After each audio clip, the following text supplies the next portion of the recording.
तो ये आज की मुरली हिंदी, ये ऑफिशियल वेबसाइट है। आज है 22 तारीख। ओके, इसको थोड़ा जूम कर दे, दिखाई देगा। तो आज का मुरली है मीठे बच्चे, तुम उठते बैठते सब कुछ करते चुप रहो, बाप को याद करो तो वर्षा मिल जाएगा। इसमें गीत कविता आदि की भी दरकार नहीं। क्या कह रहे हैं बाबा कि तुमको भजन कीर्तन गाना गवाना ये सब नहीं करना, शांत रहो, चुप रहो, उठते बैठते सिर्फ याद करो बस, और कुछ भी करने की दरकार नहीं, तो तुमको वर्षा मिल जाएगा। किसका वर्षा? स्वर्ग का वर्षा। कविता कविता कुछ भी जरूरत नहीं। प्रश्न है, बाप को लिबरेटर कहने से कौन सी एक बात सिद्ध हो जाती है? जब हम बाप को लिबरेटर कहते हैं, मुक्तिदाता कहते हैं, तो क्या सिद्ध होता है इससे कि वो लिबरेटर है? तो क्या सिद्ध होता है? तो लिबरेटर तो हम सोचें इसके पर, लिबरेटर सिद्ध कहने से यही सिद्ध होता है, तो लिबरेटर सब लोग तो नहीं होंगे ना, एक ही कोई लिबरेटर हो सकता है। तो जब बाप दुखों से अथवा 5 विकारों से लिबरेट करने वाला है, तो जरूर उसमें फंसाने वाला कोई दूसरा होगा। तो कितना कितना खूबसूरत है। तो ये नहीं सोच पाए ना कि अगर वो लिबरेट करा रहा है तो यानी कोई फंसाया भी होगा। लिबरेटर कभी फंसा नहीं सकता, तो जो मुक्ति दिलाने वाला है वो फंसाएगा नहीं। उसने हमें इस दुख में नहीं डाला है। उसको कहा जाता है दुख हरता सुख करता, तो वह कभी किसी को दुख कैसे दे सकता है? कैसे कोई दुख देगा उसको? जब बच्चे दुखी होते हैं तब उस बाप को याद करते हैं। दुख देने वाला है रावण। रावण माया श्रापित करती है, बाप आते हैं वर्षा देने। तो हम आज का सॉन्ग देखें, बजता है।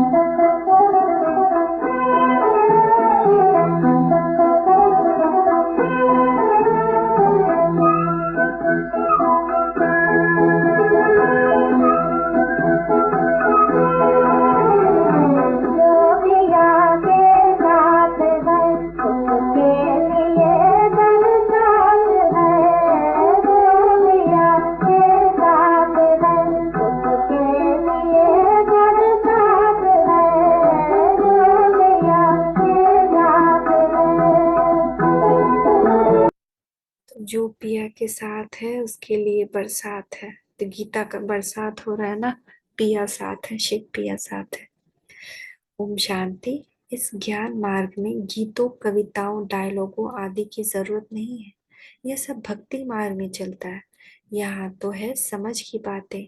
हर बात बुद्धि से समझना है, और है भी बहुत सहज। यानी यह ज्ञान बहुत सहज है। एक भी पॉइंट से मनुष्य पुरुषार्थ करने लग पड़ते हैं। अब एक भी पॉइंट मिल जाता है तो उनका एफर्ट शुरू हो जाता है, योग शुरू हो जाता है। गीत सुनने की व कविता बनाने की कोई जरूरत नहीं है। गृहस्थ व्यवहार में रहना है, धंधा धूरी करना है। बाप कहते हैं वह सब करते तुम मेरे से वर्षा कैसे ले सकते हो? तो वो समझाते हैं, वह समझाते हैं उठते बैठते सब कुछ करते चुप रहना है। तो अब आत्मिक स्वरूप में इस मुरली को सुने। मैं आत्मा भगवान से सुन रही हूँ, भगवान खुद मुझे सुना रहे हैं कि क्या वो मुझे कह रहे हैं कि मुझ आत्मा को इस शरीर में रहते, संबंधों में रहते, धंधाधोरी करते क्या करना है? चुप रहना है और मन ही मन याद करना है। अंदर में विचार चलता रहे। बाप समझा रहे हैं, बात बिल्कुल सहज है समझने की। नई दुनिया को पुरानी होने में समय लगता है, पर पुरानी से नई बनने में इतना समय नहीं लगता। जब ये नई दुनिया थी, स्वर्ग था, तो 5,000 साल लगे इसको पुराना होने में। अभी पुराना है लेकिन इसको नया बनने में कितना टाइम लगेगा? चुटकी का काम है। 1 मिनट में विनाश होगा, सृजन होगा, नई दुनिया बन जाएगी। बच्चों को समझाया गया है, बाप नई सृष्टि रचते हैं, फिर पुरानी होती है। सुख और दुख की दुनिया बनी हुई जरूर है, परंतु सुख कौन देते हैं और दुख कौन देते हैं ये किसको पता नहीं। बनी बनाई भी जरूर है, इस चक्र से हम नहीं निकल नहीं सकते। तो बहुत लोग कहते हैं ना कि ये आत्मा मुक्ति धाम चली गई, तो देखिए इस पॉइंट पे भी हर एक पॉइंट सोचने वाली है। तो ये आत्मा मुक्ति धाम चली गई, स्वर्ग चली गई, तो कोई भी इस चक्र से निकल नहीं सकता है। जो जन्म लिया फिर मरेगा, फिर जन्म लेते ही ले रहेगा, लेते ही रहेगा, जब तक कि अंत में भगवान आकर मुक्ति न दिलाए। उसको कहा जाता है ड्रामा। नाटक के बदले ड्रामा कहना अच्छा लगता है। नाटक जो होता है उसमें बदल सदल हो सकती है, कोई को निकाल सकते हैं, कोई को ऐड कर सकते हैं। आगे नाटक थे बाइस्कोप, तो अब निकले हैं बाइस्कोप में जो फिल्म शूट हुई वही रिपीट होगी। यह बाइस्कोप निकाला है इस ज्ञान को भी इस द्वारा पूरा समझने के लिए। नाटक में फर्क हो जाता है, बाइस्कोप में फर्क नहीं हो सकता।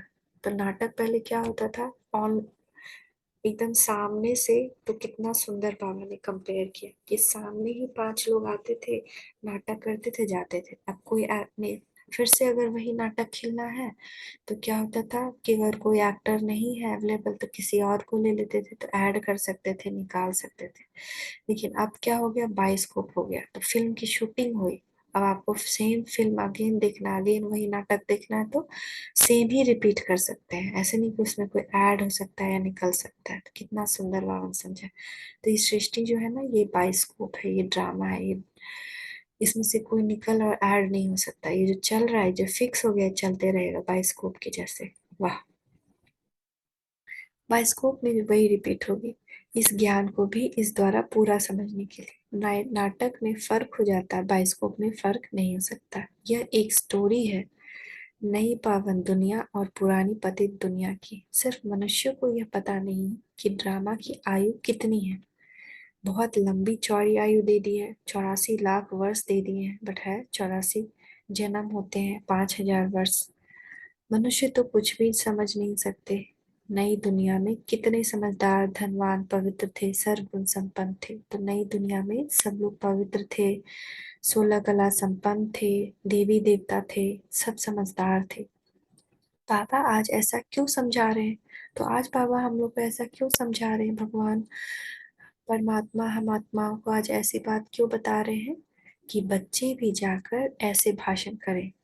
भारत की पहले पहले महिमा करनी चाहिए। भारत को ऐसा किसने बनाया, वह भी महिमा निकलेगी पिता परमात्मा की, जिसको सब याद करते हैं।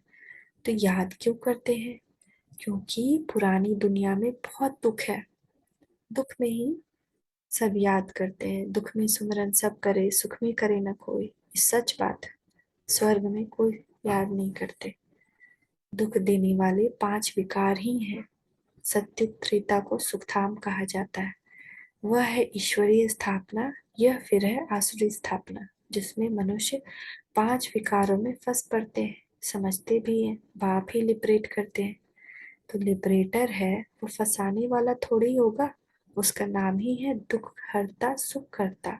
उसको उसके लिए हम दुख करता नहीं कह सकते। यह किसी को पता नहीं कि यह दुख देने वाले 5 विकार ही हैं, जिसको ही बाप आकर छुड़ाते हैं। बड़ी समझ की बात है। सारी दुनिया में इस समय रावण राज्य है, सिर्फ लंका की बात नहीं है। तो हम लोग लंका को ही बोल देते कि वहाँ रावण राज्य था, बट एक्चुअली पूरी दुनिया लंका है अभी। पूरी दुनिया में रावण राज्य है। मनुष्य के अपने अपने विचार हैं, जिसको बुद्धि में जो आया वह लिख देंगे। वैसे ही ये शास्त्र है, सब धर्म का अपना अपना शास्त्र, जिसके बुद्धि में जो आया है वो लिख दिया है। अपना अपना शास्त्र बना देते हैं, मनुष्यों को कुछ पता नहीं। भगवान वाच, यह वेद शास्त्र पढ़ना, यज्ञ तप आदि करना जो तुम करते आए हो, वह सब उतरती कला के। मतलब जब हम ये सब करना शुरू करते हैं तभी हम पतित बनना भी शुरू होते हैं, क्योंकि ये सब हम लोग को ऊपर नहीं उठाती है। जो कुछ तुमने बनाया है वह अपने को गिराने के लिए, तो जो भी कुछ हम मनुष्यों द्वारा बनाया गया है वो अपने आप को गिराने के लिए ही बनाया गया है। तुमको मत मिलती है गिरने की, क्योंकि है ही उतरती कला। तो हमने वो सीढ़ी देखी थी ना, सीढ़ी से सब नीचे आते जाते तो उतरती कला है। तो इसीलिए सारी कुछ बनाई भी जाती है इसी उतरती कला के लिए। पावन दुनिया थी, अब पतित दुनिया है। तो कंपैरिजन, कंट्रास्ट, हमेशा बाबा कुछ कंट्रास्ट यूज करेंगे, उसको भी हम नोट कर सकते हैं। आधा कल्प है नई दुनिया, आधा कल्प है पुरानी दुनिया। जैसे 24 घंटे होते हैं, 12 घंटे बाद दिन हो फिर रात होती है, वैसे यह ब्रह्मा का दिन और ब्रह्मा की रात गाई जाती है। तो जैसे 24 घंटे में 12 घंटे दिन होता है, 12 फिर रात हो जाती है, तो ऐसे ही इसको कहा जाता है ब्रह्मा का दिन स्वर्गलोक से, और द्वापर से ब्रह्मा की रात। विष्णु का दिन नहीं कहेंगे। यह कितनी गुह्य बातें हैं, सिवाय बाप के और कोई समझा न सके। तो ये पॉइंट मंथन की है कि क्यों बाबा ने ऐसा कहा, विष्णु का दिन क्यों नहीं कहेंगे, क्योंकि विष्णु सिर्फ स्वर्ग लोक में रहते हैं, फिर नहीं रहते। तो ब्रह्मा जो है अभी, वही ब्रह्मा जो है अभी, उनके प्रेजेंस में ही क्या बनता है। अभी कलयुग का रात है और अभी नई सुबह भी आ रही है, भोर भी आ रही है, इसीलिए ब्रह्मा का दिन ब्रह्मा की रात कहते हैं। मगर विष्णु तो सिर्फ स्वर्गलोक में रहेंगे। बाप समझाते हैं, अभी तमो प्रधान से सतो प्रधान बन जाना है। अभी अर्जुन अपनी बादशाही थोड़ी ही स्थापन हुई है। बाप कितना सहज बच्चों को समझाते रहते हैं, सिर्फ शिव बाबा को याद करना है बस। इस बूढ़े तन को भी नहीं, सिर्फ शिव बाबा को। तमो प्रधान से सतो प्रधान बनना है, यह बातें भी तुम अबलाएं ही समझ सकती हो। तो उस वक्त जो सब बैठी थी उनको बाबा कहते कि तुम लोग समझ सकते हो। नई दुनिया और पुरानी दुनिया, कंट्रास्ट। नई दुनिया को रचने वाला बाप, नई दुनिया स्वर्ग थी, फिर नरक किसने बनाया, रावण ने। रावण कौन है, यह राज भी तुमको समझाया है। कोई भी विद्वान पंडित आदि समझा नहीं सकते, वह तो कह देते हैं जगत मिथ्या है, सब कुछ कल्पना है। तुम समझ सकते हो, अगर जगत बना ही नहीं है तो तुम बैठे कहाँ हो। कितने लोग बोल देते हैं ना जी, कितने साधु संत बोलते हैं कि ये सब मिथ्या है, ये सब कुछ नहीं है। तो जब कुछ नहीं है तो हम कहाँ बैठे। यह जो वर्ल्ड रिपीट होती है उसकी पूरी नॉलेज चाहिए ना। नॉलेज न होने के कारण कह देते हैं सब कुछ मिथ्या है, जिसने जो सुनाया सो सत्य। अब जिसने जो सुनाया लोग उसी को सच मान लेते हैं। तुम तो एक बात में ही खुश होते हो। बाप तो बहुत अच्छी रीति समझाते हैं। बाप ने तो आधा कल्प का वर्षा दिया है। बाप हम लोग को 21 बर्थ कंप्लीटली देते हैं कि 21 बर्थ, नो प्रॉब्लम, एकदम आराम से खाओ मौज करो। लेकिन 21 बर्थ के बाद फिर रावण की एंट्री, विकारों की एंट्री होती है। तो ये खेल बना हुआ, ये ड्रामा फिक्स्ड है, ये होना ही है। तुम बच्चे जानते हो हम अभी ईश्वर के बने हैं, उनकी श्रीमत पर चल रहे हैं। यह चित्र तो बड़े अच्छे हैं, सबके पास बड़े चित्र होने चाहिए। तो जो भी हम लोगों ने ज्ञान में 7 डेज कोर्स में जो जो चित्र देखे हैं, तो उन चित्रों के बारे में बाबा कह रहे हैं इसको बड़ा बड़ा करके सबको समझाना चाहिए। चक्र सामने खड़ा है, हमारे सामने ये चक्र है। संगम युग भी सामने लगा हुआ है, कलयुग है काला पतित। तो बाबा कह रहे हैं संगम युग पे हम है ना, 1936 से संगम युग चला, और संगम युग होता है लगभग 100 वर्ष का। तो 2036 या 37 तक लगभग सब कुछ बाहर आने लगेगा। तो संगम युग भी है अभी, कलयुग है काला पतित। उसमें लोहे की खाद पड़ने से काले हो गए। भारत कितना गोल्डन एज था। अब फिर इनको आयरन एज से चेंज होना है, उनकी स्थापना, इनका विनाश होना चाहिए। गाया भी जाता है परंपरा, परम पिता परमात्मा त्रिमूर्ति है। त्रिमूर्ति का अर्थ कोई भी नहीं समझ सकते, रोड पर भी त्रिमूर्ति नाम रखे हुए हैं। वास्तव में त्रिमूर्ति है, ब्रह्मा विष्णु शंकर, ये 3 देवताएं हैं अलग अलग, मगर इन सबको रचने वाला कौन है। इन सब से ऊंचते ऊंच है परमपिता परमात्मा शिव, करण का रावणहार, उनको गुम कर दिया है। देवताओं से भी ऊपर तो वह निराकार भगवान ही है ना। तो हम लोग क्या कहते हैं, दुनिया में शिव भगवान को छोड़ देते हैं और ब्रह्मा विष्णु शंकर को पूजते रहते हैं। जैसे बाप निराकार है, वैसे हम आत्माएं भी निराकार हैं। हम यहाँ आए हैं पाठ बजाने, अपना अपना रोल, सबका रोल फिक्स्ड है। इसीलिए किसी के बारे में बुरा नहीं सोचना चाहिए। जैसे मूवी में रोल फिक्स्ड हो जाता है, विलेन का भी और हीरो का भी, तो उसी तरह इस दुनिया में भी सबका रोल फिक्स्ड है। तो आप सबसे ज़्यादा शुक्रगुजार होना चाहिए उनका, जो हमारे साथ थोड़ा अच्छा व्यवहार नहीं करते हैं। क्यों? क्योंकि आप मूवीज देखो तो विलेन ही होते हैं जो हीरो को हाईलाइट करते हैं। तो हमारे जीवन में भी हम जो है हीरो हैं इस ड्रामा के स्टेज पे। तो हमको हाईलाइट कौन करता है? वो जो हमसे बुरा व्यवहार करते हैं, और हम सद्गुण दिखा करके उनको दुआएं देते हैं, तो हम हाईलाइट होते हैं। तो मौका किसने दिया? जिसने हमारे साथ बुरा व्यवहार किया। तो उन बेचारों को तो कुछ नहीं पता, उनको माफ करो, दया करो। लक्ष्मी नारायण की डायनेस्टी थी। एक तो पिछारी राज करते थे, तो स्वर्ग की महिमा सुनानी पड़े। भारत कितना धनवान था, प्रॉपर्टी, प्योरिटी, पीस, प्रॉपर्टी थी। कभी अकाले मृत्यु नहीं थी। तो कितनी सुंदर दुनिया थी ना। वह सब कुछ था, प्रॉस्पेरिटी वही थी। अब नहीं है कहीं किसी को भी। और मृत्यु किसी के बीच में नहीं होती थी। अब देखो तो कितनी मृत्यु होती है, बचपन से लेकर बड़े तक में किसी का कुछ भी फिक्स नहीं है। नई दुनिया थी, बाप ने ही नई दुनिया रची थी। तो हमारे बाबा ही, हमारे बाप ही हमें ये दुनिया रच कर देते हैं। बाप 16 कला बनाते हैं, कहते हैं बच्चे मन मना भवा, मन ही मन मुझे याद करते रहो। मामेकम याद करो, यह है भगवान वाच। उनको पतित पावन कहा जाता है। श्री कृष्ण को ज्ञान सागर नहीं कहेंगे। फिर गीता में श्री कृष्ण का नाम क्यों डाला है? कोई द्वारा साक्षात्कार हुआ तो कहेंगे बस यह श्री कृष्ण का रूप है। दुनिया में तो अनेक प्रकार के मनुष्य हैं। किसी में भाव बैठ जाता है, फिर उसका लॉकेट बनाए गले में डाल देते हैं।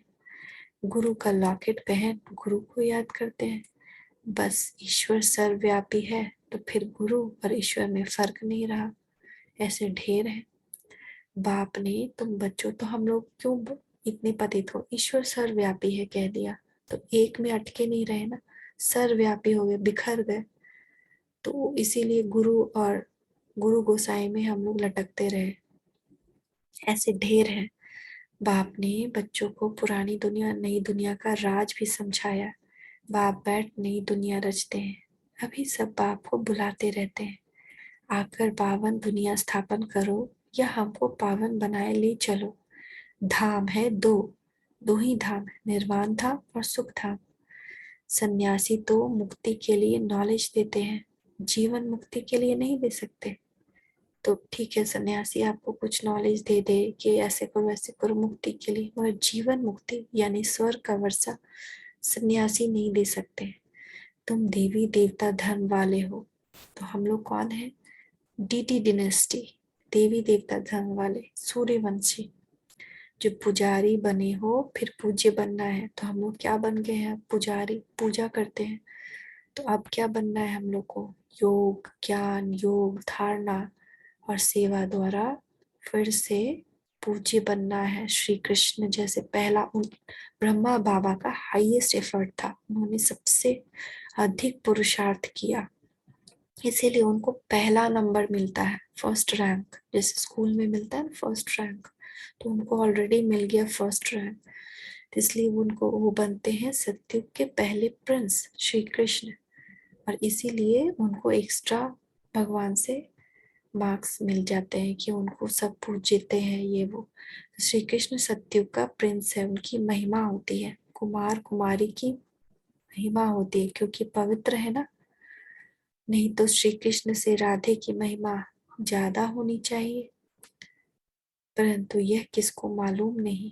पहले राधे फिर कृष्ण क्यों कहते हैं? राधे कृष्ण, कृष्ण राधे मुश्किल कोई कहेंगे, क्योंकि जो कुंवारे होते हैं उनकी महिमा होती है। कुंवारी कन्याओं की बहुत महिमा है। हमारे यहाँ नवरात्रा में कुंवारी कन्याओं की पूजा होती है, और अभी भी कुंवारी कन्याओं को बस पाप मतलब घर में उनसे पैर नहीं छुवाते हैं, तो उनको पूजा जाता है। तो राधे जो थी वो कुंवारी कन्या थी, बचपन का उनका स्वरूप था, इसलिए कहते हैं राधे कृष्ण, क्योंकि पवित्र है ना। तो मुश्किल समझते हैं बच्चे वर्षा का हकदार बनते हैं, इसलिए श्री कृष्ण की महिमा जास्ती है। यहाँ तुम सब हो बच्चे। बाप कहते हैं जितना पुरुषार्थ करेंगे उतना पद पाएंगे। तो जितना जो पुरुषार्थ करेगा सब जो कृष्ण के बाद, उसके बाद जितना अच्छा पुरुषार्थ किया होगा, कुछ लोग कृष्ण की फैमिली में आएंगे, सब कुछ उनके साथ एंजॉय करेंगे, भोगेंगे। कोई कृष्ण का कृष्ण राधे जब बड़े होते हैं, अलग अलग जगह दोनों बड़े होते हैं, जब बड़े होते हैं तो विष्णु और लक्ष्मी बनते हैं, महाराजा महारानी बनते हैं, तो उनकी अपनी संतान होती है, एक लड़का एक लड़की, ये भी भगवान ने बताया। तो कोई तो आत्मा होगी जो इतनी लकी होगी, जो उनकी संतान बनेगी। और कौन बनेगा? जिसका अभी का पुरुषार्थ जितना अच्छा होगा, वो उतना ही नजदीक के संबंध में रहेंगे कृष्ण से। तो कितना सुंदर है, उतना ही उच्च पद पाएंगे कल्प कल्पांतर के लिए। बाप आत्माओं से बात कर रहे हैं, हम लोग आत्मिक स्वरूप में बैठे हैं, हम आत्माएं सुन रही हैं परमात्मा से। पुरुषार्थ से तुम उच्च पद पा सकते हो। विलायत में बच्ची पैदा होती है तो खुशी मनाते हैं, यहाँ बच्चा पैदा होता है तो खुश होते हैं। हर एक की रस्म अपनी अपनी है। तो बच्चों की बुद्धि में अब बैठा है कि बाप वर्षा देते हैं, फिर श्राप माया देती है। तो कितने अच्छे से बाबा ने आज समझाया कि श्राप कौन देता है, वर्षा कौन देता है। वह गॉड फादर स्वर्ग का रचयिता है। श्री कृष्ण कभी नहीं कहेंगे श्री कृष्ण ने स्वर्ग रचा। परमात्मा ही नर्क को स्वर्ग बनाते हैं, सहज ज्ञान और योग वही सिखलाते हैं। ऐसे ऐसे भाषण तुम कर सकते हो, तो हम भी किसी को बता सकते हैं, क्योंकि सत्युगी आत्माएं आएंगी, ज्ञान सुनेंगी, और कोई नहीं आएगा।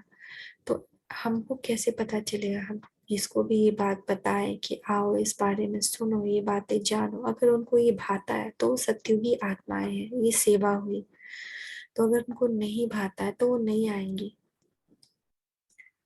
गीता में श्री कृष्ण का नाम डाल खंडन कर दिया है। गीता का भगवान निराकार परमात्मा है, ना कि श्री कृष्ण। श्री कृष्ण तो रचना है भगवान की। उनको भी वर्षा बाप से मिला, तो उनको भी कहाँ से ये सब मिल रहा है? श्री कृष्ण को भगवान से ही मिल रहा है। नंबर 1 एफर्ट किया उन्होंने, तो उनको मिलता है। वह कैसे? आओ तो समझाए। तो हमको दूसरों को बताना है कैसे ऐसा हुआ, आओ समझाएंगे। कोई भी बात उठाकर उन पर समझाने लग जाओ। पुरानी दुनिया नई दुनिया पर समझाने में उसमें सब आ जाता है। अभी अनेक धर्म है, उनके बीच आदि धर्म सनातन देवता धर्म की स्थापना हो रही है। कितना समझाया जाता है, इन 5 विकारों को छोड़ो, घर पर किसी पर क्रोध नहीं करो, ख्यालात आनी चाहिए जैसा कर्म हम करेंगे हमको देख फिर और करेंगे। क्यों? हम सब पूर्वज आत्माएं हैं, देवी देवता आत्माएं हैं। देवी देवता जैसा करेंगे पूरी दुनिया उनको फॉलो करेगी। तो रिस्पॉन्सिबिलिटी हमारी बनती है कि हम सबसे पहले 5 विकार छोड़ेंगे। ऐसे नहीं कि वो बदलेगा तब हम बदलेंगे, वो नहीं है देवी देवता धर्म के, हम हैं। मैं विकारी बनूंगा तो मुझे देख और भी विकारी बनेंगे। बाप फरमान करते हैं अब पवित्र बनो, स्त्री को भी पवित्र बनाओ, कोई पर भी क्रोध मत करो, तुमको देख वह भी करने लग पड़ेंगे। तो ये सच है, ये मैंने देखा है। मैंने जो जो किया इस घर में सबने रिपीट किया। और अब मैं जब अच्छा कर रही हूँ तो उसको टाइम लगेगा ना अच्छा सबको होने में।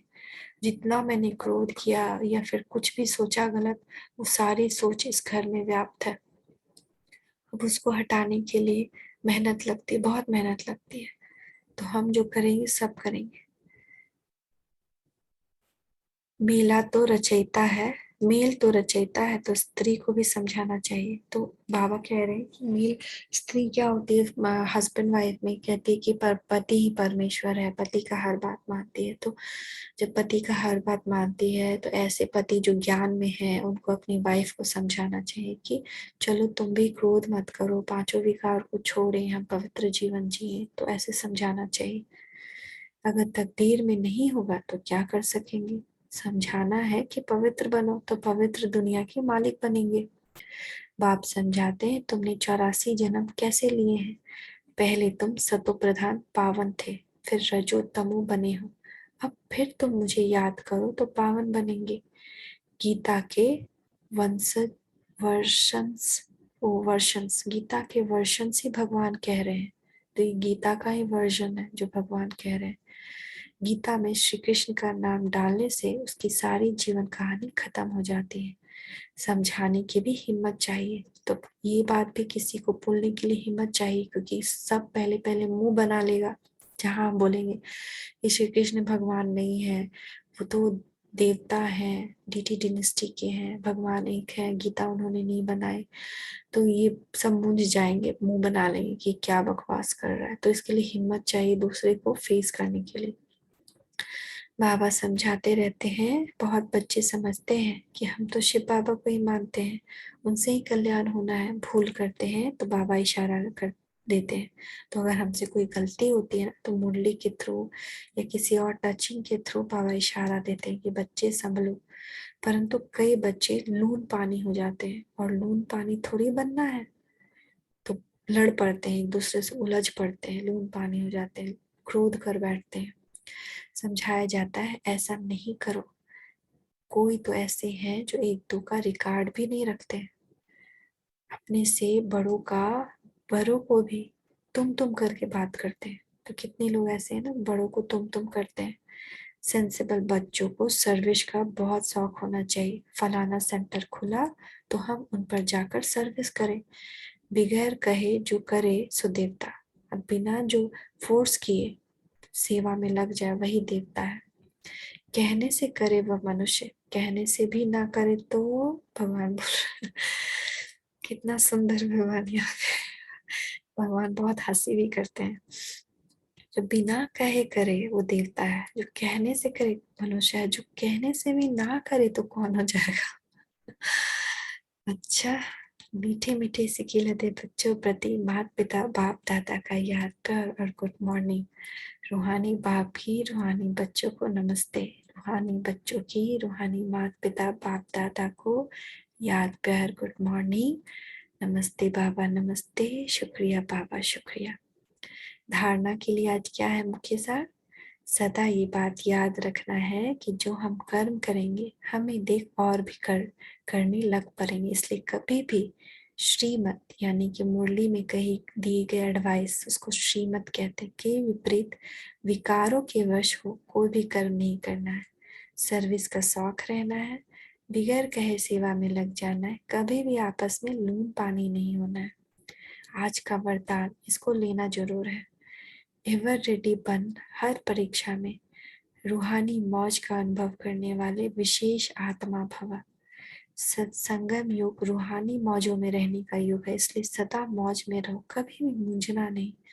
कोई भी परिस्थिति या परीक्षा में थोड़े समय के लिए भी मूंझ हुई और उस घड़ी अंतिम घड़ी आ जाए तो अंतमति सुगति क्या होगी। इसलिए सदा एवर रेडी रहो, कोई भी समस्या संपूर्ण बनने में विघ्न रूप नहीं बने। सदा यह स्मृति रहे कि मैं दुनिया में सबसे वैल्यूएबल विशेष आत्मा हूँ। मेरा हर संकल्प, बोल और कर्म विशेष हो, एक सेकेंड भी व्यर्थ न जाए। तो इस पे हम 5 मिनट योग करते हैं। श्रेष्ठ कर्मों का खाता जमा करते चलो तो विकर्मों का खाता स्वतः समाप्त हो जाएगा।